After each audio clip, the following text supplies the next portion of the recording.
అబ్బాయి వాళ్ళు అడిగింది ఒక్క ఛాన్సేరా, రెండోది వాళ్ళు అడగలా, మనమే కరెక్ట్ గా అర్థం చేసుకోవట్లా. కాబట్టి ఈసారి ఎవరికేయాలో తెలుసుగా. అలలుగానే కళ్ళుండాలా, మంచి చేసే మనసుండాలా, మాట ఇస్తే కట్టుబడాలా, పరిపాలన తెలిసుండాలా, 70 ఏళ్ల అనుభవాన్ని కళ్ళ ముందు పెట్టుకొని ఇప్పు ఎవరు తుప్పు ఎవరు ఆలోచించాలా. బాబంటే చిత్తశుద్ధి, బాబంటే అభివృద్ధి, బాబంటే నమ్మకం తెలుగు వాడి సంతకం.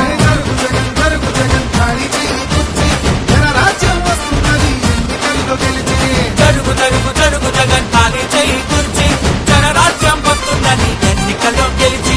జరుగు జరుగు జరుగు జగన్ ఖాళీ చేయి కుర్చీ,